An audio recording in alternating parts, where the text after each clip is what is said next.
വചനം തിരുവചനം മാനവരക്ഷാവചനം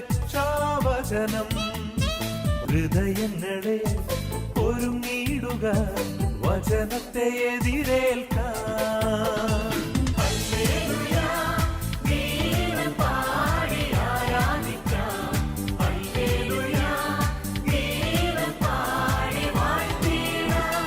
hallelujah. Hallelujah. Praise the Lord. Praise the Lord. Hallelujah. Hallelujah. പ്രിയപ്പെട്ടവരെ, ഞാൻ 2-3 ക്ലാസ്സുകളായിട്ട് ഒന്നാം പ്രമാണത്തിന് ചുറ്റിപ്പറ്റിയുള്ള കാര്യങ്ങളാണ് പറഞ്ഞിരുന്നത്. എനിക്ക് തോന്നുന്നു എൻ്റെ ആദ്യത്തെ ക്ലാസ്സുകളിലൊക്കെ പങ്കെടുത്തവരിപ്പോൾ ഉണ്ടോയെന്ന് എനിക്കറിയില്ല. ചിലരൊക്കെ കുറേ പേരൊക്കെ പുതിയതാണ്. അപ്പോൾ ഞാൻ കഴിഞ്ഞ ക്ലാസ്സുകളിൽ പറഞ്ഞ ക്ലാസ്സുകളിലെ ഒരു ചെറിയൊരു കാര്യങ്ങൾ ഞാനിപ്പോൾ പറയാം. എന്താണ് ആ ക്ലാസ്സിൽ പറഞ്ഞത്? കാരണം അത് പറയാതെ ഇത് പറഞ്ഞാൽ നിങ്ങൾക്ക് മനസ്സിലാകാൻ ബുദ്ധിമുട്ടാണ്. നമുക്കറിയാം, ദൈവം സീനായി മലയിൽ വെച്ച് മോശയ്ക്ക് കൽപ്പനകൾ നൽകി. ഈ കൽപ്പനകൾ അനുസരിച്ച് ജീവിക്കണം എന്ന് ദൈവം ആവശ്യപ്പെട്ടു. കാരണം ഇസ്രായേൽ ജനത്തെ ദൈവം തൻ്റെ സ്വന്തം ജനമായിട്ടാണ് കരുതിയത്. നമുക്കറിയാം, ദൈവം ആദിയിൽ ആദത്തെയും ഹവ്വയെയും സൃഷ്ടിച്ചു. സൃഷ്ടികർമ്മത്തിൻ്റെ 6-ാം ദിവസം ദൈവം ആദത്തെ സൃഷ്ടിച്ചു. ഈ ആദത്തിൻ്റെ മുൻപിലൂടെ ദൈവം അന്ന് വരെ സൃഷ്ടിച്ച എല്ലാ ജീവജാലങ്ങളെയും ഒരു പരേഡ് ആദത്തിൻ്റെ മുമ്പിൽ സംഘടിപ്പിച്ചു. അവരെല്ലാം പെയറായിട്ട്, ഇരട്ടകളായിട്ട്, അല്ലെങ്കിൽ ആണും പെണ്ണുമായിട്ടാണ് നീങ്ങിക്കൊണ്ടിരുന്നത്. ഇത് കണ്ടപ്പോൾ ആദത്തിൻ്റെ മനസ്സിൽ ഞാൻ തനിച്ചാണല്ലോ എന്നുള്ളൊരു ദുഃഖം പടർന്നത് ദൈവം കണ്ടു. മനുഷ്യൻ ഏകനായിരിക്കുന്നത് നന്നല്ല എന്ന് ദൈവം അന്ന് തീരുമാനിച്ചു. ദൈവം അവന് തുണയായി അവൻ്റെ വയലിൽ നിന്നും ഒരു സ്ത്രീയെ സൃഷ്ടിച്ചു. ഹവ്വ എന്ന് അവൾക്ക് പേരും നൽകി. ഈ ആദവും ഹവ്വയും ദൈവവുമായിട്ടുള്ള ബന്ധം എന്ന് പറഞ്ഞാൽ വളരെ ഗാഢമായ, സുദൃഢമായ സുഹൃത്ത് ബന്ധം. നമ്മൾ പറയുമല്ലോ, ലോകത്തിലെ ഏറ്റവും നല്ല ബന്ധം എന്ന് പറഞ്ഞത് കൂട്ടുകാർ തമ്മിലുള്ള ബന്ധം, ഫ്രണ്ട്സ് തമ്മിലുള്ള ബന്ധം. അപ്പോൾ ദൈവവും അവരുമായിട്ടുള്ള ബന്ധം വളരെ സൗഹാർദ്ദപരവും വളരെ ഗാഢവും വളരെ ഇൻറ്റിമേറ്റ്, വളരെ ക്ലോസ് ആയ ഒരു ബന്ധമായിരുന്നു. അതുകൊണ്ടാണല്ലോ ദൈവം എല്ലാ സായാഹ്നങ്ങളിലും ആദത്തോടും ഹവ്വയോടൊപ്പം നടക്കാൻ ഇറങ്ങുന്നത്. അപ്പോൾ അത് വളരെ ക്ലോസ്നെസ് ഉള്ള, വളരെ അടുപ്പമുള്ള, വളരെ സ്ട്രോങ് ആയിട്ടുള്ളൊരു ബന്ധമായിരുന്നു ആദവും ഹവ്വയും ദൈവവുമായിട്ടുള്ളത്. അപ്പോൾ ദൈവം മനുഷ്യനെ സൃഷ്ടിച്ചത് ദൈവത്തിൻ്റെ സ്നേഹത്തിൻ്റെ ഒഴുക്ക് അനുസ്യൂതം തുടരുന്നതിന് വേണ്ടിയിട്ടാണ് ദൈവം മനുഷ്യനെ സൃഷ്ടിച്ചത്. ദൈവം ആ സ്നേഹം കൊണ്ട് അവരെ നിറച്ചു. എന്നിട്ടും അവർ പിശാചിനാൽ വഞ്ചിതരായി. അവർ ഏദൻ തോട്ടത്തിൽ നിന്നും പുറത്താക്കപ്പെട്ടു. ദൈവം ഏറെ വേദനിച്ചു. കാരണം തൻ്റെ സ്വന്തം ഛായയിലും സൃഷ്ടിച്ച മനുഷ്യൻ തന്നെ ധിക്കരിച്ചു, ഏദൻ തോട്ടത്തിൽ നിന്നും പുറത്തായി. പിന്നീട് ആദത്തിലൂടെയും ഹവ്വയിലൂടെയും അനേകം മനുഷ്യ സന്തതികൾ പിറന്നു. ഒരു വലിയ മനുഷ്യകുലം തന്നെ ഉണ്ടായി. പക്ഷെ അവരെല്ലാവരും ദൈവത്തിൽ നിന്നും അകന്നു പാപം ചെയ്തു. അവസാനം ദൈവം നോഹയെയും കുടുംബത്തെയും ഒഴികെ സകല മനുഷ്യരെയും ഒരു വലിയ ജലപ്രളയത്താൽ നശിപ്പിച്ചു. നമുക്കറിയാവുന്നതാണ് ആ കഥ. പെട്ടകം പണിതതും നോഹയും ഭാര്യയും 3 ആൺമക്കളും അവരുടെ ഭാര്യമാരും, ആകെ 8 പേര് ആ പെട്ടകത്തിൽ കയറി രക്ഷപ്പെട്ടു. ബാക്കി ഭൂമുഖത്തുള്ള സകല മനുഷ്യരെയും ദൈവം ആ ജലപ്രളയത്തിൽ കൊന്നുകളഞ്ഞു. എന്നിട്ടും ദൈവത്തിന് മനുഷ്യരോടുള്ള സ്നേഹം നിന്നില്ല. അത് വീണ്ടും അനുസ്യൂതമായിട്ട് ഒഴുകിക്കൊണ്ടിരിക്കുകയാണ്. വീണ്ടും മക്കളുണ്ടായി, അവരുടെ മക്കളുണ്ടായി. അങ്ങനെ വീണ്ടും മനുഷ്യകുലം എണ്ണത്തിൽ പെരുകി. വീണ്ടും അവർ പാപത്തിലേക്ക് ചാഞ്ഞു. ദൈവം അപ്പോൾ തനിക്ക് സ്വന്തമായിട്ടുള്ളൊരു ജനം, തൻ്റെ സ്വന്തം ജനം, അങ്ങനെ ആകാനായിട്ട് ജനത്തെ ദൈവം തിരഞ്ഞെടുത്തു. ആ തെരഞ്ഞെടുപ്പ് നടത്തുന്നത് നമുക്ക് അറിയാം, അബ്രാഹത്തിലൂടെയാണ്. മെസൊപ്പൊട്ടാമ്യയിലെ ഊർ എന്ന സ്ഥലത്ത്, ഗ്രാമത്തിൽ താമസിച്ചിരുന്ന വിഗ്രഹപ്പണിക്കാരനായ അബ്രഹാം, ഭാര്യ സാറ, മക്കളില്ല, വളരെ സമ്പന്നൻ. ആ അബ്രഹാത്തിനെ ദൈവം ഒരു ദിവസം വിളിച്ചു പറഞ്ഞു, നീ നിൻ്റെ സ്വന്തക്കാരെയും ബന്ധുക്കളെയും എല്ലാം വിട്ട് ഞാൻ കാണിച്ചു തരുന്ന ദേശത്തേക്ക് വരണം. പരിശുദ്ധ കന്യകാമറിയം ഗബ്രിയേൽ മാലാഖയോടെ പറഞ്ഞതുപോലെ, ഇതാ കർത്താവിൻ്റെ ദാസി, നിൻ്റെ ഹിതം എന്നിൽ നിറവേറട്ടെ എന്ന് പറഞ്ഞതുപോലെ അബ്രഹാം ദൈവത്തിന് ഉത്തരം വരളി, ഞാൻ വരാം. അബ്രഹാമും ഭാര്യയും സഹോദരപുത്രനായ ലോത്തിനെയും കൂട്ടി ദൈവം കാണിച്ചു തന്ന കാനാൻ ദേശത്ത് വന്ന് താമസിച്ചു. ഈ കാനാൻ ദേശം എന്ന് പറയുന്നത് കാനാന്യർ എന്ന് പറയുന്ന ഒരു വർഗം താമസിച്ചിരുന്നൊരു ദേശമാണ്. വളരെ സമ്പൽ സമൃദ്ധമായ ഒരു ദേശം. അതുകൊണ്ടാണല്ലോ അതിന് തേനും പാലും ഒഴുകുന്ന ദേശമെന്ന് പറയുന്നത്. വളരെ സമ്പൽ സമൃദ്ധമായ ഒരു സ്ഥലം. പക്ഷേ അബ്രഹാമിനെ സംബന്ധിച്ചിടത്തോളം അത് അബ്രഹാമിൻ്റെ ദേശമല്ല. അബ്രഹാം സ്വദേശിയല്ല, വിദേശിയാണ് ആ നഗരത്തിൽ. പക്ഷെ അവന് സമ്പത്ത് കൊണ്ട് അവൻ ആ കാനാൻ ദേശത്ത് സ്ഥലങ്ങൾ വാങ്ങി.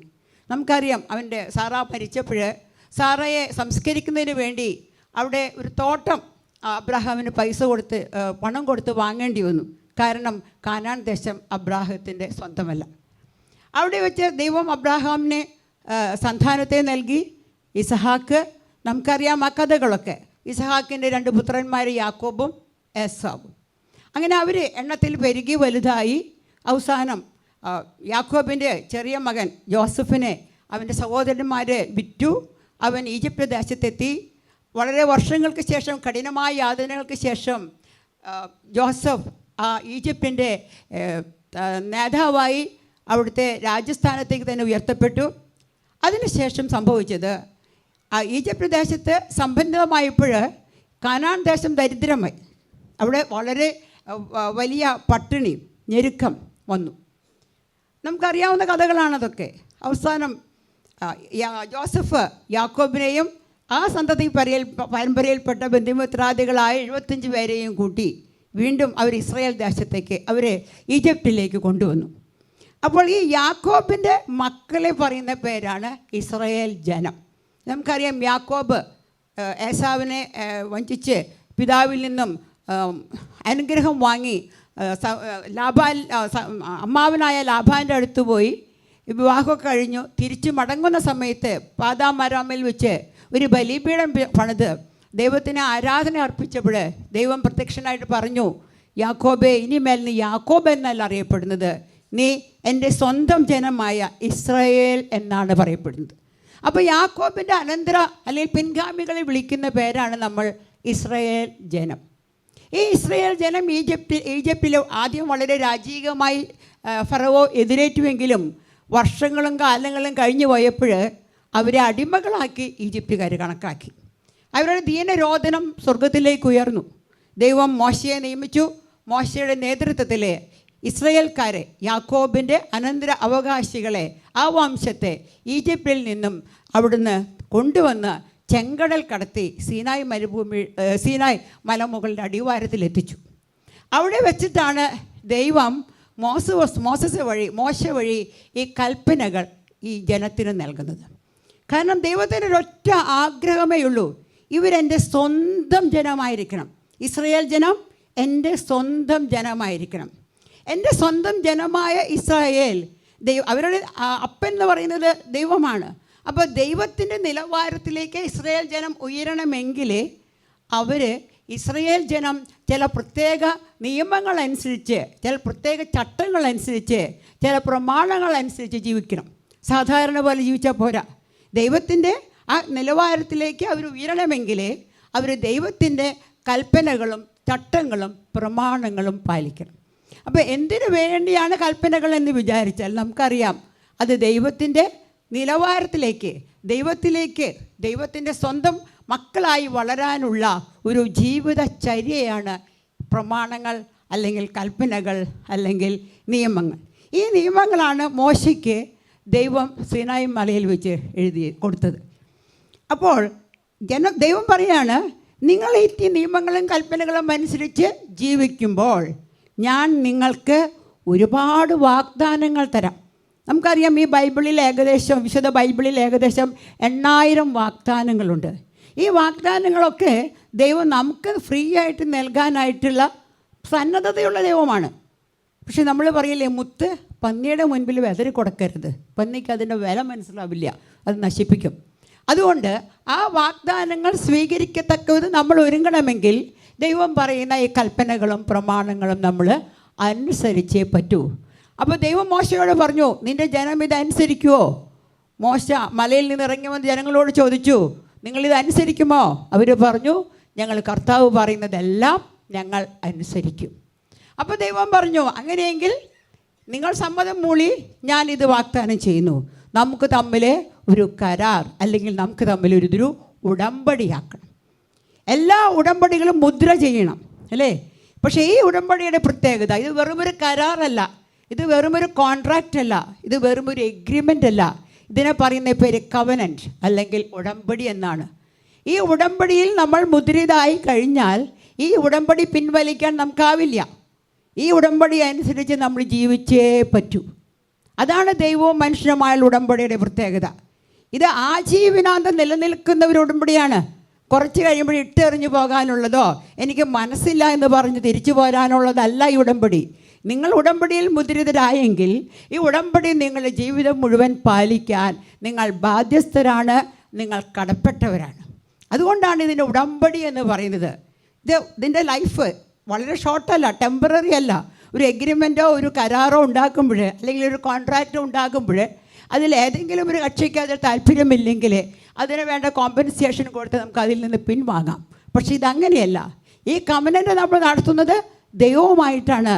ഇത് വളരെ സ്ഥായിയായ, എന്നേക്കും നിലനിൽക്കുന്ന, ഊരിപ്പോരാൻ സാധിക്കാത്ത, ഊരിപ്പോരാൻ പാടില്ലാത്ത, വളരെ ദൃഢമായ, സുദൃഢമായ ഒരു ബന്ധമാണ് ഈ ഉടമ്പടിയിലൂടെ ദൈവം മനുഷ്യനുമായി സ്ഥാപിച്ചത്. അപ്പോൾ മോസസ് ഈ സീനായ് മലയിൽ നിന്ന് ഇറങ്ങി വന്ന് ഈ ഉടമ്പടി മുദ്ര ചെയ്തത് എങ്ങനെയാണ്? ഈ ഉടമ്പടി മുദ്ര ചെയ്തത് ബലി അർപ്പിച്ചിട്ടാണ്. ദഹന ബലിയും സമാധാന ബലിയും, കാളക്കുട്ടികളെ കൊന്ന്, കാളയെ കൊന്ന് ബലിയെ സമർപ്പിച്ചു. ഈ ബലി അർപ്പിച്ചതിന് ശേഷം ആ രക്തം, ഉടമ്പടി മുദ്രിതമാകുന്നത് രക്തം വഴിയാണ്. ബലിയിൽ ചിന്തുന്ന രക്തം. ആ രക്തം മോസസ് അവിടെ കൂടിയിരുന്ന ജനങ്ങളുടെ മേൽ തളിച്ചു. ആ ബലി വസ്തു, മാംസം അവർക്ക് ഭക്ഷണമായി കൊടുത്തു. അപ്പോൾ ദൈവം സ്ഥാപിച്ച ആ ഉടമ്പടി അത് എസ്റ്റാബ്ലിഷ്ഡായി, അത് സ്ഥാപിതമായി. എങ്ങനെ? ഈ ബലിയാൽ. ദൈവം അവർക്ക് കൊടുത്ത ഏറ്റവും വലിയ വാഗ്ദാനം പാലും തേനും ഒഴുകുന്ന കാനാൻ ദേശം. പഴയ നിയമ ജനതയ്ക്ക് കൊടുത്ത വാഗ്ദാനം പാലും തേനും ഒഴുകുന്ന കാനാൻ ദേശം, സമ്പൽ സമൃദ്ധമായ കാനാൻ ദേശം, കാനാന്യർ വസിച്ചിരുന്ന കാനാൻ ദേശം. 7 ജാതികളെ കൊന്നൊടുക്കിയാണ് ദൈവം അവർക്ക് ആ കാനാൻ ദേശം സമ്മാനമായി കൊടുക്കുന്നത്. അവർക്ക് വാഗ്ദാനം ചെയ്ത കാനാൻ ദേശം 7 ജാതികളെ കൊന്നൊടുക്കിയാണ് ദൈവം അവർക്ക് കൊടുക്കുന്നത്. ഈ ഉടമ്പടി, ദൈവം സീനായി മലയിൽ സ്ഥാപിച്ച ഉടമ്പടി ഇന്നും നിലനിൽക്കുന്നു. കാരണം ഇത് പെട്ടെന്ന് മാറ്റാവുന്നതല്ല. ഇത് മനുഷ്യനുള്ളിടത്തോളം കാലം, ലോകാവസാനം വരെ നിലനിൽക്കുന്നതാണ് ഈ ഉടമ്പടി. ഈ ഉടമ്പടി എന്ന് പറഞ്ഞ കാനാൻ ദേശം, പുതിയ നിയമത്തിൽ നമ്മൾ പറയുന്നത് ഈ കാനാൻ ദേശം സ്വർഗീയ കാനാൻ ദേശം, സ്വർഗരാജ്യം, ദൈവരാജ്യം, അല്ലെങ്കിൽ നിത്യജീവൻ. എന്താണ് സ്വർഗരാജ്യത്തിൻ്റെ പ്രത്യേകത? ആകുലതകളില്ല, രോഗങ്ങളില്ല, ബന്ധനങ്ങളില്ല, ശാപങ്ങളില്ല. സമാധാനം പുഴ പോലെ ഒഴുകുക, ആശ്വാസം, ദൈവത്തിൻ്റെ സാമീപ്യം, ദൈവത്തിൻ്റെ ദർശനം, ആനന്ദം കൊണ്ട് നമ്മൾ മതിമറക്കുന്ന ഒരു അന്തരീക്ഷം. അതാണ് സ്വർഗീയ കാനാൻ. നമ്മളെല്ലാവരും ആഗ്രഹിക്കുന്നത് അതല്ലേ?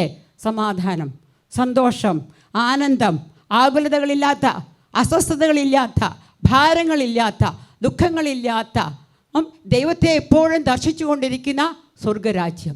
അതാണ് പുതിയ നിയമത്തിലെ കാനാൻ ദേശം. ഇന്നും ഈ ഈ ഉടമ്പടി ഉറപ്പിച്ചിരിക്കുന്നത് പുതിയ നിയമത്തിൽ യേശുവിൻ്റെ ബലിയാണ്, കുരിശിലെ ബലി. ആ കുരിശിലെ ബലിയിൽ ദൈവം ഈശോ ചിന്തിയ തിരുരക്തം, അതാണ് നമ്മുടെ മേൽ തളിച്ചത്. ഓരോ വിശുദ്ധ കുർബാനയിൽ നമ്മൾ പങ്കെടുക്കുമ്പോഴും നമ്മൾ ഈ ഉടമ്പടി ഊട്ടി ഉറപ്പിക്കുകയാണ്. നമ്മൾ ഈ ഉടമ്പടി ഞങ്ങൾ നിർവഹിച്ചു കൊള്ളാം എന്ന് വാഗ്ദാനം ചെയ്യുകയാണ്. ആ ഓരോ ഉടമ്പടി ഉറപ്പിക്കുമ്പോഴും യേശു തൻ്റെ തിരുശരീരവും തിരുരക്തവും നമുക്ക് ഭക്ഷണപാനീയങ്ങളായി നൽകുന്നു. അന്ന് മോശ സീനായി മലയിൽ വെച്ച് കാളക്കുട്ടിയെ കൊന്ന് ആ രക്തം ആ ജനത്തിൻ്റെ മേൽ തളിച്ച് ആ മാംസം അവർക്ക് ഭക്ഷിക്കാൻ കൊടുത്തതുപോലെ ഇന്നും ഈശോ മിശിഹ അനുദിന ദിവ്യ ബലിയിൽ തൻ്റെ ശരീരവും രക്തവും ആ ഉടമ്പടി മുദ്രിതമാക്കിക്കൊണ്ട് നമുക്ക് നൽകുന്നു. വിശുദ്ധ കുർബാനയും എല്ലാ കുദാശകളും ഈ ഉടമ്പടിയെ ഊട്ടി ഉറപ്പിക്കുന്നതാണ്. നമ്മളെപ്പോഴാണ് ഈ ഉടമ്പടിയിൽ പങ്കുകാരായത്? മാമോദീസ ജലം നമ്മുടെ ശിരസിൽ വീണ ആ നിമിഷം നമ്മൾ ഈ ഉടമ്പടിയുടെ ഭാഗവാക്കുകളായി. നമുക്കിതിൽ നിന്ന് ഊരിപ്പോരാൻ പറ്റില്ല. നമുക്കിതിനെ വിട്ടുപേക്ഷിച്ച് പോരാനായിട്ട് പറ്റില്ല. ഇത് എന്നേക്കും നിലനിൽക്കുന്ന സ്ഥായിയായ ഒരു ബന്ധമാണ് ഈ ഉടമ്പടി എന്നതുകൊണ്ട് ഉദ്ദേശിക്കുന്നത്. അപ്പോൾ ഉടമ്പടിക്ക് 2 തലങ്ങളുണ്ട്. ഒന്ന്, ദൈവം നൽകുന്ന വാഗ്ദാനം. ദൈവം നൽകുന്ന അസംഖ്യം വാഗ്ദാനങ്ങൾ. ആ വാഗ്ദാനങ്ങൾ പ്രാപിക്കാൻ, അത് നമുക്ക് കൈപ്പിടിയിൽ ഒതുക്കാൻ, അത് നമുക്ക് കരഗതമാക്കാൻ നമ്മൾ ചെയ്യേണ്ട കർത്തവ്യം ദൈവം തരുന്ന ഈ കൽപ്പനകൾ നമ്മൾ പാലിക്കണം. Hallelujah, hallelujah, hallelujah. യേശുവേ നന്ദി, യേശുവേ സ്തോത്രം. 1 കൊറിന്ത്യർക്ക് എഴുതിയ 1-ാം ലേഖനം 7-ാം അധ്യായം 19-ാം വാക്യം. ബൈബിൾ ഉള്ളവർ തുറന്നെടുക്കുന്നതാണ് നല്ലത്. അപ്പോൾ നിങ്ങൾ ഈ ബൈബിൾ എടുത്ത് തുറന്ന് അത് വായിക്കുമ്പോൾ സംഭവിക്കുന്നത് എന്താണെന്ന് വെച്ചാൽ അതിനാൽ തന്നെ രോഗശാന്തി നൽകും. അതിന് നിങ്ങളുടെ മനസ്സിലെ ആകുലതകളും അസ്വസ്ഥതകളും എടുത്തു മാറ്റാനായിട്ട് പറ്റും. അതുകൊണ്ടാണ് വചനമാണല്ലോ എല്ലാം. വചനത്താലാണല്ലോ ദൈവം എല്ലാം സൃഷ്ടിച്ചത്. അപ്പോൾ നമ്മൾ വചനം ശ്രദ്ധാലുക്കളായിട്ട് ശ്രദ്ധിച്ചുകൊണ്ടിരിക്കുമ്പോഴോ അല്ലെങ്കിൽ വചനം വായിക്കുമ്പോഴോ ആ വചനം അറിയാതെ തന്നെ നമ്മുടെ ഹൃദയത്തിലേക്ക് കയറും. 1 കൊറിന്ത്യർക്ക് എഴുതിയ 1-ാം ലേഖനം 7-ാം അധ്യായം 19-ാം വാക്യം എന്താണ് പറഞ്ഞത്? പരിച്ഛേദനോ അപരിച്ഛേദനോ എന്ന് നോക്കണ്ട, ദൈവകൽപ്പനകൾ പാലിക്കുക എന്നതാണ് സർവപ്രധാനം. അപ്പോൾ ഒരു ദൈവവുമായിട്ടുള്ള ഉടമ്പടി എടുത്ത ഒരു വ്യക്തിയെ സംബന്ധിച്ചിടത്തോളം ഏറ്റവും പ്രധാനപ്പെട്ടത് ദൈവകൽപ്പനകൾ പാലിക്കുക. എന്ത് വില കൊടുത്തും ദൈവകൽപ്പനകൾ പാലിക്കുക. നമുക്കറിയാം ഇത് അത്ര എളുപ്പമുള്ള പണിയല്ല. പലപ്പോഴും നമ്മൾ ദൈവകൽപ്പനകൾ പാലിക്കുന്നതിൽ പരാജയപ്പെടും. ദൈവത്തിന് അതറിയാം. അതുകൊണ്ടാണ് പറയുന്നത് 2 രാജാക്കന്മാർ 17:37. 2 രാജാക്കന്മാർ, മെല്ലെ എടുത്താൽ മതി, ഞാൻ ധൃതിയൊന്നും പിടിക്കണില്ല. 2 രാജാക്കന്മാർ 17-ാം അധ്യായം 37-ാം വാക്യം. അവിടുന്ന് എഴുതി തന്ന കൽപ്പനകളും നിയമങ്ങളും പ്രമാണങ്ങളും ചട്ടങ്ങളും നിങ്ങൾ ജാഗരൂകതയോട് പാലിക്കണം. ഒരു ഈസി മട്ടിൽ അല്ലെങ്കിൽ എനിക്കെല്ലാം സാധിക്കുമെന്ന മട്ടിൽ നമുക്ക് പറ്റില്ല. കാരണം നമ്മൾ ജാഗരൂകതയോടെ പാലിക്കണം. നിങ്ങളെല്ലാവരും ചെറുപ്പത്തിലെങ്കിലും പാമ്പും കോണിയും കളിച്ചിട്ടുണ്ടാവും അല്ലേ? ഈ പാമ്പും കോണിയും സ്നേക്ക് ആൻഡ് ലാഡർ പറയും. എങ്ങനെയാണ് നമ്മൾ കളിക്കുന്നത്? ആ താഴത്തെ കോളത്തിൽ നിന്ന് നമ്മൾ കയറി നമ്മൾ മുകളിലെത്തും. അപ്പോൾ നമ്മൾ ശ്രദ്ധിച്ച അല്ലെങ്കിൽ നമ്മുടെ ഡൈസ് ആ കരു നമ്മൾ വളരെ സൂക്ഷിച്ചും നമ്മുടെ മനസ്സിലുള്ള കാൽക്കുലേഷൻസ് അനുസരിച്ചും നമ്മൾ ഇട്ട് കഴിഞ്ഞാൽ നമ്മൾ ഈസി ആയിട്ട് ജയിക്കും. അല്ലെങ്കിലോ നമ്മൾ ചെന്ന് പാമ്പിൻ്റെ വായിൽ ചെന്ന് ചാടും അല്ലേ? മുകളിലെത്തിയിട്ടാണ് പാമ്പിൻ്റെ വായിൽ ചെന്ന് ചാടുന്നതെങ്കിലോ നേരെ ഏറ്റവും അടിയിൽ വീഴും. അതിൻ്റെ ഇടയ്ക്കിടയ്ക്ക് കുഞ്ഞുപാമ്പുകൾ വേറെയുണ്ട്. അപ്പോഴൊക്കെ നമ്മൾ താഴെ വീണും. ഇതാണ് നമ്മുടെ ജീവിതം. നമ്മൾ ജാഗരൂകതയോടെ പ്രവർത്തിച്ചില്ലെങ്കിൽ സാത്താൻ അല്ലേ, നമ്മൾ പറയുന്നില്ലേ 1 പത്രോസ് 5:8 നിങ്ങളുടെ ശത്രുവായ പിശാച് ആരെ വിഴുങ്ങണമെന്നറിയാതെ അന്വേഷിച്ചുകൊണ്ട് നടക്കുകയാണ്. അപ്പോഴെന്ത് സംഭവിക്കും? പിശാചിന് തൻ്റെ ഗണത്തിൽ ആളെ കൂട്ടണം. അപ്പോൾ ആരെയാണ് പറ്റിക്കാൻ പറ്റുക, ആരെയാണ് എളുപ്പത്തിൽ സ്വന്തം വരുതിയിലാക്കാൻ പറ്റുക എന്ന് അന്വേഷിച്ച് പിശാച് ഓടി നടക്കുകയാണ്. അതുകൊണ്ട് നമ്മൾ എന്ത് വേണം? നമ്മൾ കുറേ കൂടി ജാഗ്രതയുള്ളവരായിരിക്കണം. അത് തന്നെയാണ് 1 കൊറിന്ത്യർ 16:13 പറയുന്നത്. നിങ്ങൾ ജാഗരൂകരായിരിക്കുവിൻ, വിശ്വാസത്തിൽ ഉറച്ചു നിൽക്കുവിൻ. വളരെ നമുക്കറിയാം, നമ്മളിപ്പോൾ പ്രാർത്ഥിക്കാൻ ഇരിക്കുന്നു എന്ന് വിചാരിക്കുക അല്ലേ? നമ്മൾ കൊന്ത കയ്യിലെടുത്താൽ നമുക്ക് വളരെ ആഗ്രഹത്തോടു കൂടി തന്നെ നമ്മൾ പ്രാർത്ഥിക്കാൻ ഇരിക്കുകയാണെന്ന് കരുതുക. പക്ഷെ കൊന്ത കയ്യിലെടുത്ത അടുത്ത നിമിഷം നമുക്ക് വരുന്നത് എന്താ അല്ലേ? ആദ്യത്തെ 5 എണ്ണം ചെല്ലുമ്പോഴേക്കും നമ്മൾ ഉറങ്ങും. പിന്നെ നമ്മൾ മസിൽ പിടിച്ച് ആദ്യത്തെ ഒരു രഹസ്യം എങ്ങനെയെങ്കിലും കഴിക്കും. രണ്ടാമത്തേതാകുമ്പോഴേക്കും നമ്മൾ തൂങ്ങി താഴെ വീണുണ്ടാവും. അപ്പോൾ നമ്മൾ എന്ത് വിചാരിക്കും? ശരി, കുറച്ച് ഉറങ്ങി കഴിഞ്ഞിട്ട് ചൊല്ലാം അല്ലേ, ഒന്ന് ഉറങ്ങട്ടെ, ഒന്ന് ഫ്രഷായിട്ട് ചൊല്ലാം. പിന്നെ നമ്മൾ ഉറങ്ങുന്ന എഴുന്നേൽക്കുന്നത് എപ്പോഴാണ് നമുക്കറിയില്ല. അപ്പം നമ്മൾ കൊന്ത ചൊല്ലാൻ നമുക്ക് ആഗ്രഹമില്ലാഞ്ഞിട്ടല്ല, നമ്മൾ ആഗ്രഹിക്കുന്നുണ്ട്. നമുക്ക് കൊന്ത ചൊല്ലാം, നമുക്ക് പ്രാർത്ഥിക്കണമെന്ന് വളരെ ആഗ്രഹമുണ്ട്, വചനം വായിക്കണമെന്ന് നമുക്ക് ആഗ്രഹമുണ്ട്, ക്ലാസ്സൊക്കെ ശ്രദ്ധാപൂർവ്വം കേൾക്കണമെന്ന് നമുക്ക് ആഗ്രഹമുണ്ട്. പക്ഷെ നമ്മൾ ക്ഷീണിച്ചു പോകും അല്ലേ? നമ്മുടെ ശരീരം ആത്മാവ് സന്നദ്ധമാണെങ്കിലും ശരീരം ബലഹീനമാണ്. ഈ ബലഹീനത കൊണ്ടുവരുന്നത് ആരാ? കൊണ്ടുവരുന്നത് പിശാചാണ്.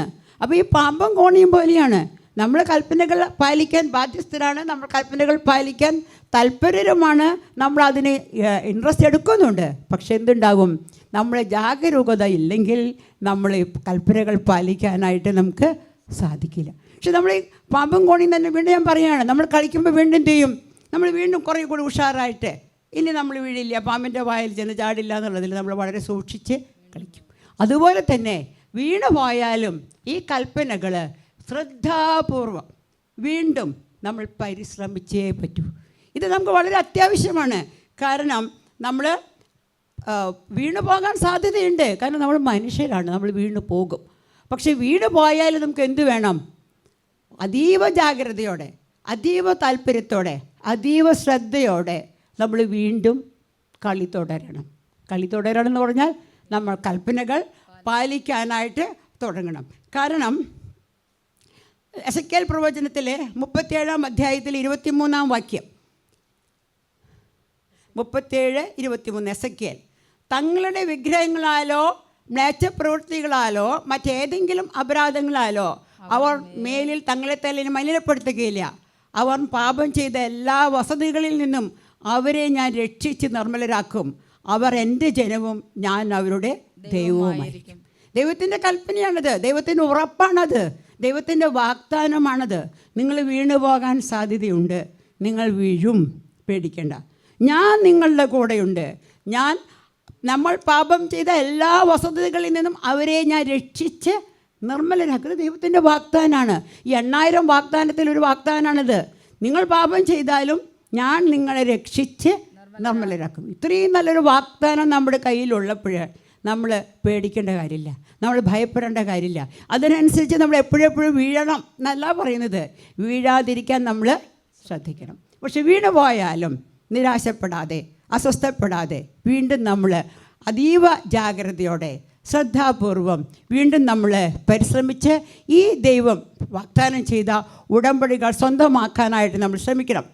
പുറപ്പാട് 19:5 പറയുന്നു, അതുകൊണ്ട് നിങ്ങൾ എൻ്റെ വാക്ക് കേൾക്കുകയും എൻ്റെ ഉടമ്പടി പാലിക്കുകയും ചെയ്താൽ നിങ്ങൾ എല്ലാ ജനങ്ങളിലും വെച്ച് എൻ്റെ പ്രിയപ്പെട്ട സ്വന്തം ജനമായിരിക്കും. ഇത് ഉപയോഗിക്കുന്ന വാക്ക് കണ്ടോ, സ്വന്തം ജനമായിരിക്കും. ഞാൻ ഒരു കാര്യം പറയട്ടെ. നമ്മുടെ മക്കളൊക്കെ പലപ്പോഴും നമ്മളെ വേദനിപ്പിക്കുന്ന ഒരു വാക്ക് പറയുന്നത് ഞാൻ ശ്രദ്ധിച്ചിട്ടുണ്ട്. അവർക്ക് ദേഷ്യം വരുമ്പോൾ, അല്ലെങ്കിൽ അവർക്ക് സങ്കടം വരുമ്പോൾ, അല്ലെങ്കിൽ നമ്മൾ അവർ ഏതെങ്കിലും കാര്യങ്ങൾ ചെയ്തു കൊടുക്കാതെ വരുമ്പോൾ അവർ പറയുന്നൊരു വാക്യമുണ്ട്, ഞാൻ ആവശ്യപ്പെട്ടിട്ടാണോ നിങ്ങളെന്നെ പ്രസവിച്ചത്? ഞാൻ ആവശ്യപ്പെട്ടിട്ടാണോ? ചില ഞാൻ ആവശ്യപ്പെട്ടിട്ടാണോ നിങ്ങളെന്നെ ഉണ്ടാക്കിയത്?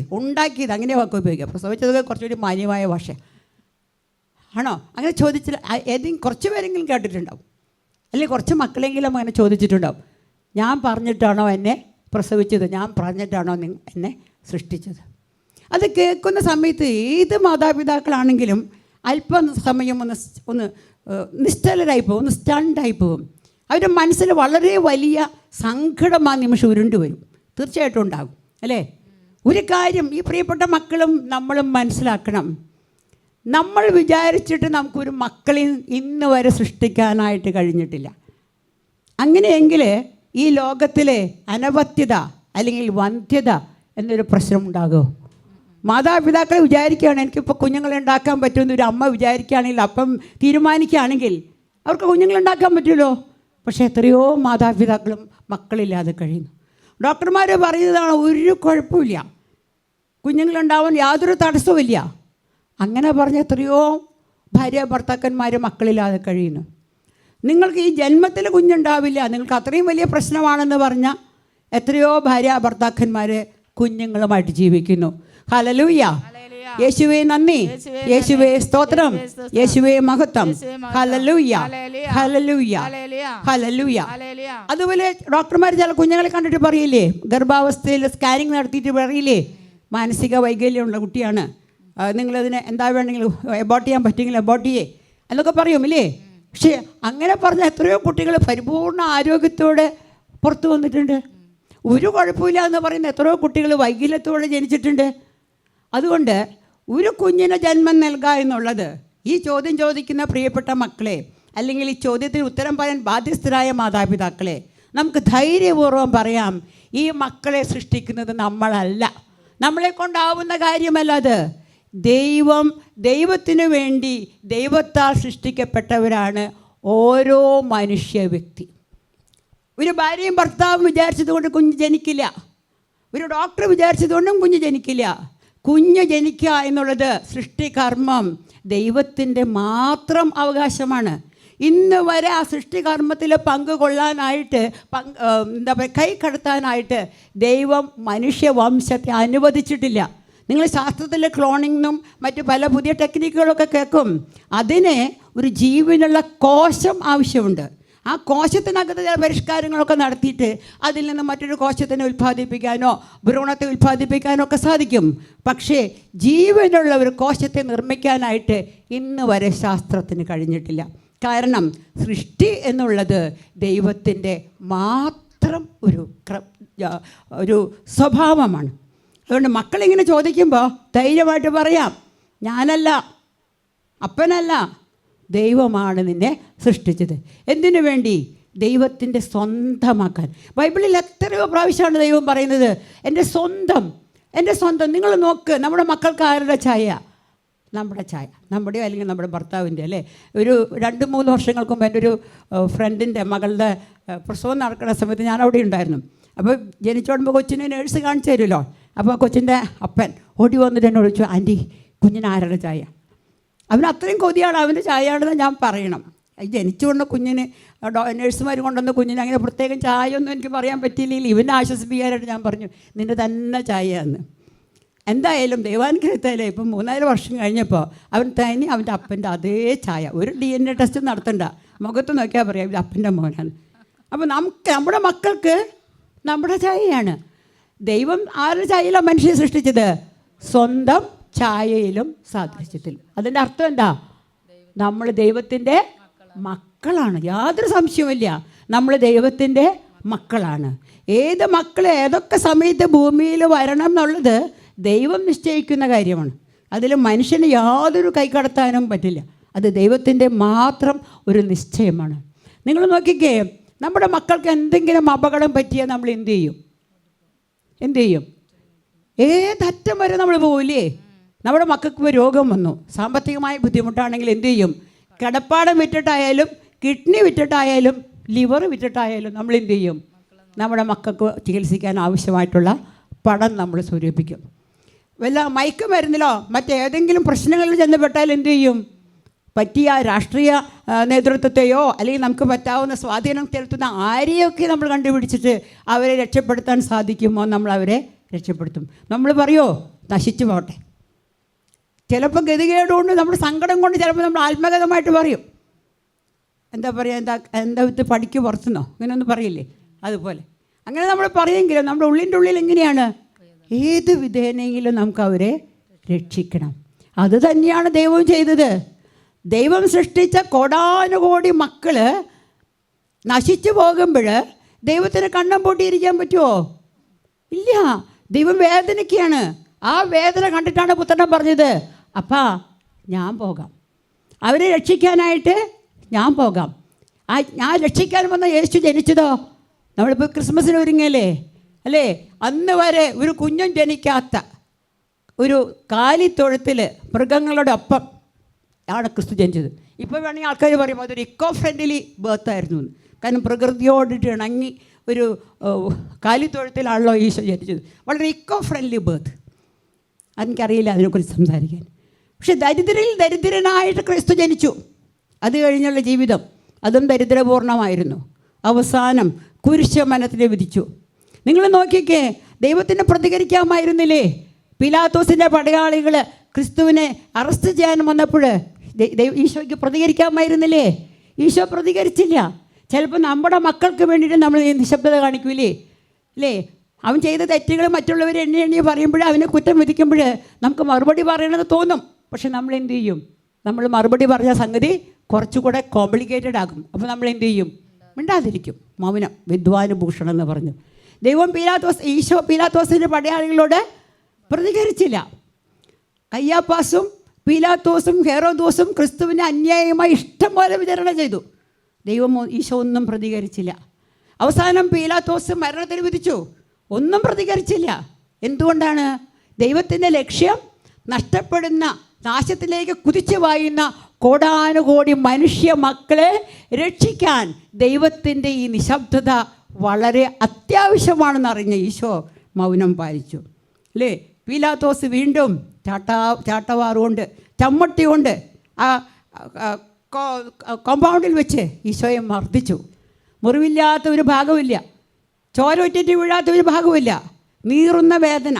അല്ലേ? നമുക്കറിയാം, നമ്മുടെ കൈയൊന്നും മുറിഞ്ഞാണ്ടാവുന്ന കോലാഹലം നമുക്കറിയാം. 2 ദിവസത്തേക്ക് അവിടെ നല്ല നീറ്റും പഴുപ്പൊക്കെ ആയിരിക്കും. ഇത്രയും മുറിവുകൾ ശരീരത്തിലേറ്റിട്ടും ആരെയും കുറ്റം വിധിച്ചില്ല, ആരോടും പരിഭവം പറഞ്ഞില്ല, ആരോടും പ്രതികരിച്ചില്ല. എന്തുകൊണ്ട്? കോടാനുകോടി മക്കളെ, സ്വന്തം ഛായയിൽ സൃഷ്ടിച്ച സ്വന്തം മക്കളെ രക്ഷിക്കാനായിട്ട് ചെയ്തത്. മത്തായിയുടെ സുവിശേഷത്തിൽ പറയുന്നില്ലേ, നിന്നോട് നിൻ്റെ പുത്രൻ ഒരു മീൻ ചോദിച്ചാൽ നീ ഒരു തേളിനെ കൊടുക്കുമോ, മുട്ട ചോദിച്ചാൽ പാമ്പിന് കൊടുക്കുമോ എന്നൊക്കെ. ദുഷ്ടരായ നിങ്ങൾക്ക് മക്കൾക്ക് നല്ല ദാനങ്ങൾ കൊടുക്കാൻ അറിയാമെന്നിരിക്കെ സ്വർഗസ്ഥനായ പിതാവ് എത്രയോ നന്മകൾ നിങ്ങൾക്ക് തരില്ല. അതുകൊണ്ടാണ് ദൈവം നിശബ്ദനായിരുന്നത്. ആ കൽത്തലത്തിൽ കൂടെ വലിച്ചഴിച്ചു കൊണ്ടുപോയി രാത്രി മുഴുവൻ ഒരു കിടങ്ങിൽ കെട്ടിത്തൂക്കി. ഈശോ പ്രതികരിച്ചില്ല.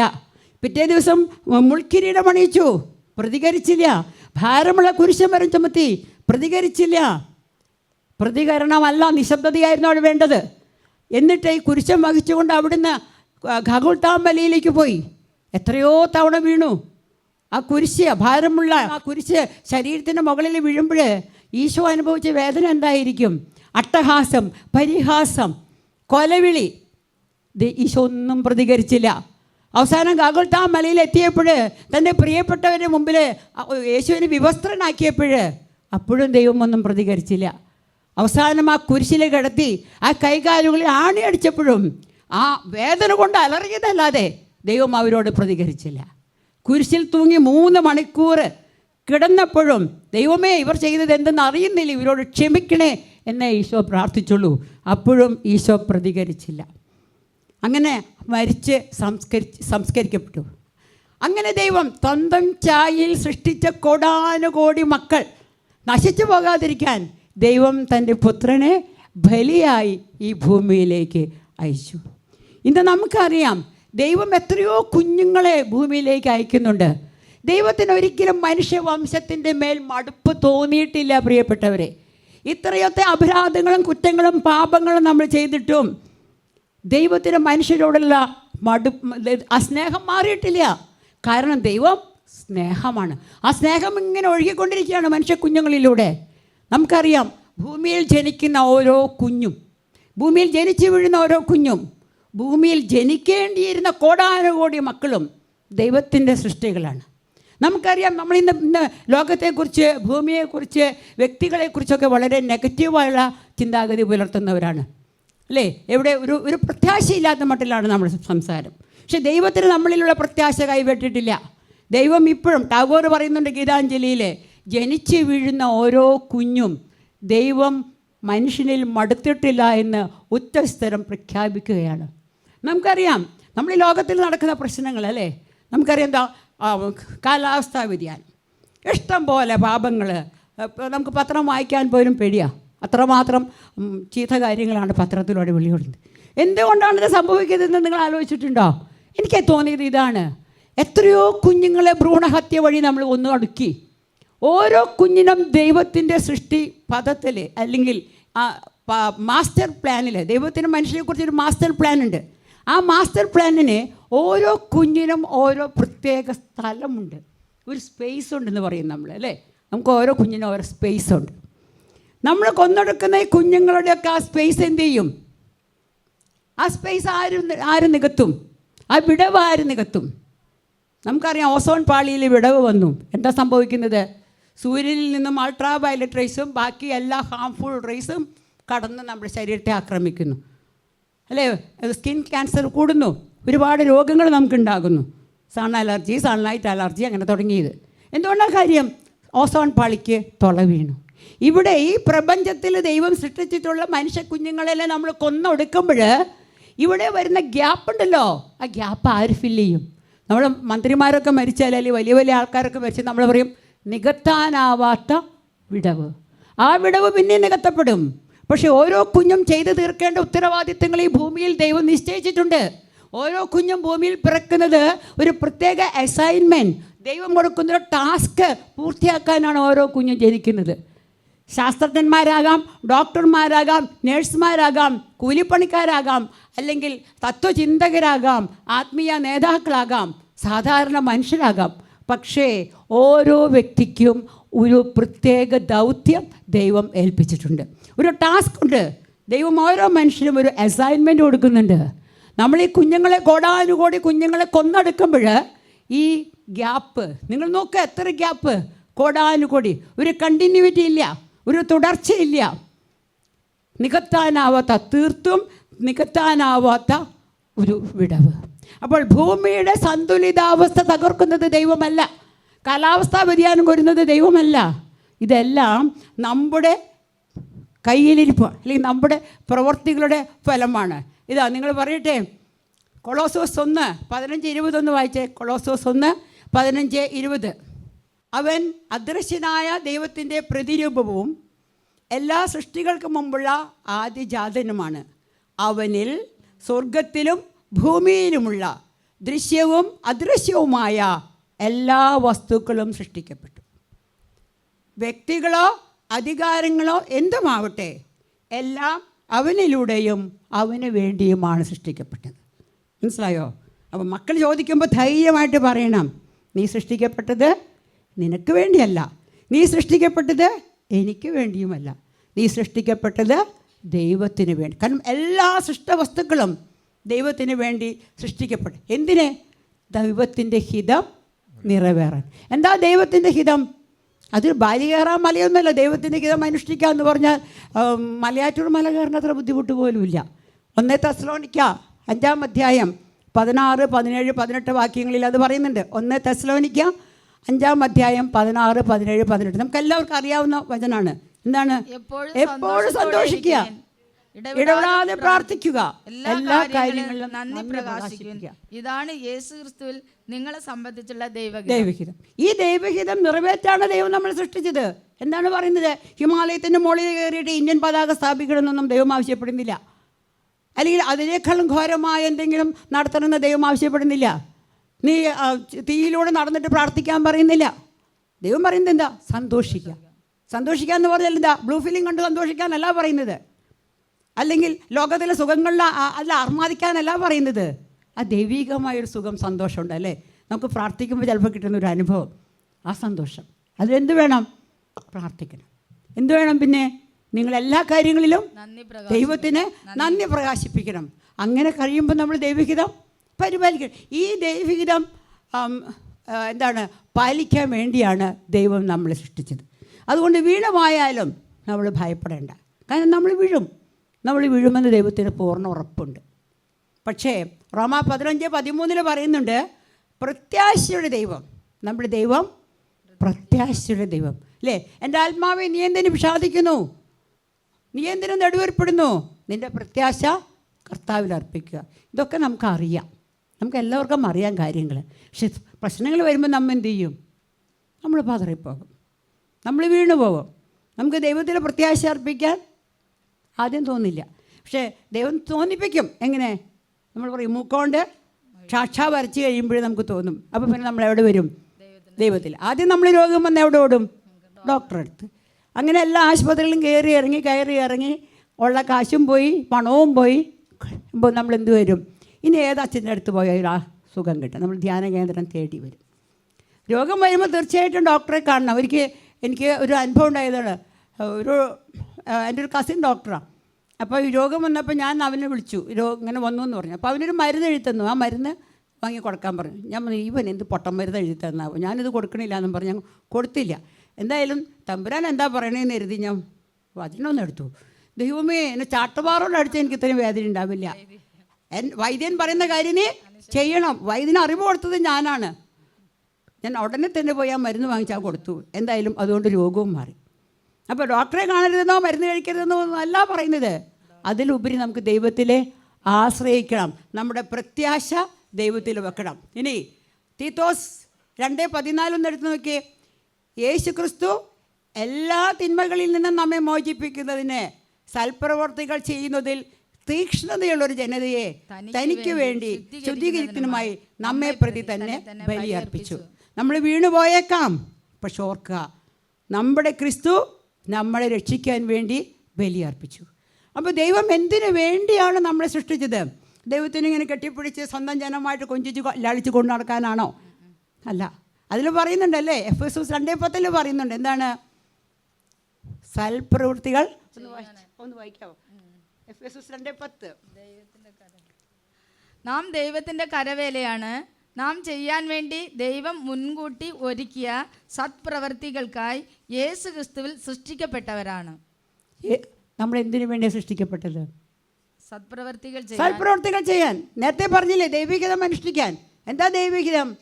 സന്തോഷിക്കുക, പ്രാർത്ഥിക്കുക, നന്ദി പറയുക, മതി. ഇനി എന്താ ചെയ്യേണ്ടത്?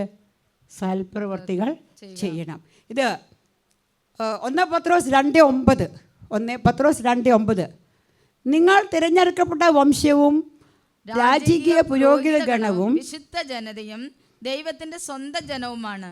അതിനാൽ അന്ധകാരത്തിൽ നിന്നും തൻ്റെ അത്ഭുതകരമായ പ്രകാശത്തിലേക്ക് നിങ്ങളെ വിളിച്ചവൻ്റെ നന്മകൾ പ്രകീർത്തിക്കണം. അതല്ലേ ദൈവികതം അനുഷ്ഠിക്കാൻ പറഞ്ഞത്? നിങ്ങൾ പ്രാർത്ഥിക്കണം, സന്തോഷമുള്ളവരായിരിക്കണം, എല്ലാത്തിനും നന്ദി പറയണം. അപ്പോൾ ദൈവം നമ്മളെ ഭൂമിയിലേക്ക് അയച്ചത് ദൈവത്തിൻ്റെ പ്രവർത്തികളെ പ്രകീർത്തിക്കുവാൻ. നമുക്ക് ഈ പുറപ്പാട് പുസ്തകം 19:5 പറയുന്നുണ്ടല്ലോ. പുറപ്പാട് 19:5 അല്ലേ? അതുകൊണ്ട് നിങ്ങൾ എൻ്റെ വാക്ക് കേൾക്കുകയും എൻ്റെ ഉടമ്പടി പാലിക്കുകയും ചെയ്താൽ നിങ്ങൾ എല്ലാ ജനങ്ങളിലും വെച്ച് എനിക്ക് ഏറ്റവും പ്രിയപ്പെട്ട എൻ്റെ സ്വന്തം ജനമായിരിക്കും. കാരണം ഭൂമി മുഴുവൻ എൻ്റെതാണ്. നിങ്ങൾ എനിക്ക് പുരോഹിത രാജ്യവും വിശുദ്ധ ജനവുമായിരിക്കും. ഇതാണ് ഇസ്രായേൽക്കാരോട് നീ പറയേണ്ട വാക്കുകൾ. പുരോഹിത ജനവും വിശുദ്ധ ജനവും. എന്താ ഈ പുരോഹിത ജനവും വിശുദ്ധ ജനവും എന്ന് പറയുന്നത്? പുരോഹിത ജനം എന്ന് പറയുമ്പോൾ ദൈവത്തിൻ്റെ അല്ലെങ്കിൽ വിശുദ്ധിയിൽ ജീവിക്കുന്ന ജനത്തിൻ്റെ പ്രത്യേകത എന്തായിരിക്കണം? അവർ ദൈവത്തിൻ്റെ നന്മകൾ എപ്പോഴും പ്രകീർത്തിക്കുന്നവരായിരിക്കണം. അതല്ലേ പത്രോസ്ലീഹ പറഞ്ഞത്? അത്ഭുതകരമായ പ്രകാശത്തിലേക്ക് നിങ്ങളെ വിളിച്ചവന് നന്മകൾ നിങ്ങൾ പ്രകീർത്തിക്കണം. ദൈവത്തെ കുറ്റം പറയല്ല. ഹൃദയമില്ലാത്തവനാണ്, കഠിന ഹൃദയനാണ്, കണ്ണില്ല, ദൈവത്തിന് മൂക്കില്ല, ദൈവത്തിന് ഹൃദയമില്ല എന്നല്ല പറയേണ്ടത്. ദൈവം നമുക്ക് നൽകിയ നന്മകൾ പ്രകീർത്തിക്കണം. നിങ്ങൾ നമ്മുടെ ജീവിതത്തെ ഒന്ന് എടുത്തു നോക്കിയ പ്രിയപ്പെട്ടവരെ, ആദ്യം മുതൽ അവസാനം വരെ ദൈവം നമ്മളെ കൈവിട്ട നിമിഷങ്ങൾ ഏതൊക്കെയാണ് എന്ന് പറഞ്ഞേ. നമുക്ക് കൈവിട്ടു എന്ന് പറഞ്ഞ പല നിമിഷങ്ങളിലും ദൈവം നമ്മളെ ചേർത്ത് പിടിച്ചിട്ടുണ്ട്. പക്ഷെ പിന്നീട് നമുക്കത് മനസ്സിലാകുന്നു. ആ നിമിഷത്തിൽ നമുക്കത് മനസ്സിലാക്കാൻ പറ്റുന്നില്ലെങ്കിലും ദൈവം നമ്മളെ ചേർത്ത് പിടിച്ചിട്ടുണ്ട്. ദൈവം നമ്മളെ ഒരിക്കലും കൈവിടുന്നൊരു 19 പറയല്ലേ, നിങ്ങൾ എൻ്റെ സ്വന്തം ജനമാകും, കാരണം ഭൂമി മുഴുവൻ എൻ്റേതാണ്. നിങ്ങൾ എനിക്ക് പുരോഹിത രാജ്യവും വിശുദ്ധ ജനവുമാണ്. ഈ വിശുദ്ധ ജനവും പുരോഹിത ജനവും എന്ന് പറയുമ്പോൾ നമുക്ക് 2 ഉത്തരവാദിത്തങ്ങളുണ്ട്. ഒന്ന്, നമ്മൾ ദൈവത്തിൽ ആശ്രയിക്കണം. 2, ദൈവത്തിൻ്റെ നന്മകൾ നമ്മൾ പ്രകീർത്തിക്കണം. എങ്കിലേ നമുക്ക് പറ്റുള്ളൂ.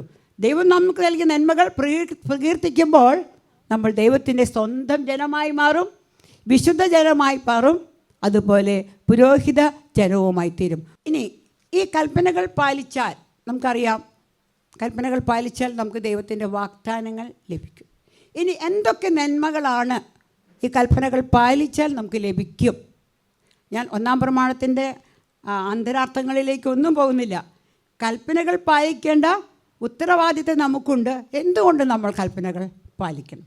ദൈവഹിതം അനുസരിച്ച് ജീവിക്കാൻ, സൽപ്രവൃത്തികൾ ചെയ്യാൻ. കാരണം നമ്മൾ ദൈവത്തിന് വേണ്ടി സൃഷ്ടിക്കപ്പെട്ട ദൈവത്തിൻ്റെ സ്വന്തം ജനതയാണ്. നമ്മൾ വിളിക്കപ്പെട്ടിരിക്കുന്നത് ദൈവത്തിൻ്റെ പുരോഹിത ജനമാകാനും ദൈവത്തിൻ്റെ വിശുദ്ധ ജനമാകാനും. അതായത് ദൈവം നമ്മുടെ ജീവിതത്തിൽ വർഷിച്ചിട്ടുള്ള, ദൈവം നമുക്ക് നൽകിയിട്ടുള്ള അനേകായിരം നന്മകളെ, ചെറുതും വലുതുമായ നന്മകളെ പ്രകീർത്തിക്കുക. അതിനു വേണ്ടിയായിട്ടാണ് ദൈവം നമ്മെ സൃഷ്ടിച്ചിരിക്കുന്നത്. ഇനി നമുക്ക് ഓരോന്നായിട്ട് കാണാം. 1 പത്രോസ് 2-ാം അധ്യായം 10-ാം വാക്യം. മുമ്പ് നിങ്ങൾ ഒരു ജനമായിരുന്നില്ല, ഇപ്പോൾ നിങ്ങൾ ദൈവത്തിൻ്റെ ജനമായിരിക്കുന്നു. മുമ്പ് നിങ്ങൾക്ക് കരുണ ലഭിച്ചിരുന്നില്ല, ഇപ്പോൾ കരുണ ലഭിച്ചിരിക്കുന്നു. ദൈവത്തിൻ്റെ ജനമായാൽ ആദ്യം നമുക്ക് ലഭിക്കുന്നത് ദൈവത്തിൻ്റെ കരുണ. അപ്പോൾ ദൈവത്തിൻ്റെ കരുണ നമുക്ക് ലഭിക്കണമെങ്കിൽ ദൈവം നമ്മോട് ആവശ്യപ്പെടുന്ന കൽപ്പനകൾ. എന്താ കൽപ്പന? നിന്റെ ദൈവമായ കർത്താവ് ഞാനാണ്, ഞാനല്ലാതെ മറ്റൊരു ദൈവം നിനക്ക് പാടില്ല. ആദ്യത്തെ പ്രഥമവും പ്രധാനവുമായ കൽപ്പന നിന്റെ ദൈവമായ കർത്താവ് ഞാനാണ്. പിന്നീട് അതിന് ശേഷം പറയുന്നുണ്ട്, നീ ഒരു വിഗ്രഹം നിർമ്മിച്ച് അതിനെ ആരാധിക്കരുത്. കാരണം ഞാൻ മാത്രമാണ് ഏകദൈവം. ഏകദൈവം ദൈവമാണെന്നുള്ളതിന് ബൈബിളിൽ നിന്ന് നമുക്ക് അനേകായിരം കൊട്ടേഷങ്ങൾ കിട്ടും. ഞാനാണ് ദൈവം. നമുക്കറിയാം ഈ ലോകത്തിൽ 900 മതങ്ങളുണ്ട്, മത നേതാക്കളുണ്ട്, മതസംഹിതകളുണ്ട്. പക്ഷേ ഒരു മതവും ലോകത്തിൻ്റെ സൃഷ്ടി ഞങ്ങളാണ് നടത്തിയിരിക്കുന്നത് ഇന്ന് വരെ അവകാശപ്പെട്ടിട്ടില്ല. അല്ലെങ്കിൽ മനുഷ്യനെ സൃഷ്ടിച്ചത് ഞങ്ങളാണെന്ന് ഒരു മതവും അവകാശപ്പെട്ടിട്ടില്ല. നമ്മുടെ ദൈവം മാത്രം. ഏത് ദൈവമാണെന്ന് പ്രത്യേകം പറയുന്നുണ്ട്. ഈജിപ്തിൻ്റെ അടിമത്തത്തിൽ നിന്നും ഇസ്രയേൽ ജനത്തെ ചെങ്കടൽ കടത്തി രക്ഷിച്ച് കാനാൻ ദേശം സ്വന്തമാക്കി കൊടുത്ത ദൈവം, അതാണ് ഏകദൈവം. ആ ദൈവത്തെ നിങ്ങൾ ആരാധിക്കുമ്പോൾ നിങ്ങൾക്ക് ദൈവത്തിൻ്റെ കരുണ ലഭിക്കും. അപ്പോൾ ദൈവത്തിൻ്റെ കരുണ നിങ്ങൾക്ക് വേണോ?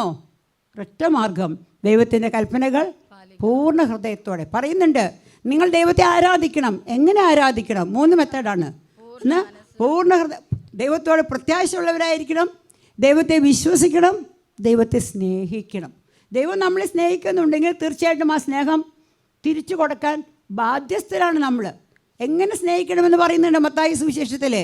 പൂർണ്ണ ഹൃദയത്തോടെ, പൂർണ്ണ ആത്മാവോടെ, പൂർണ്ണ മനസ്സോടെ, പൂർണ്ണ ശക്തിയോടെ.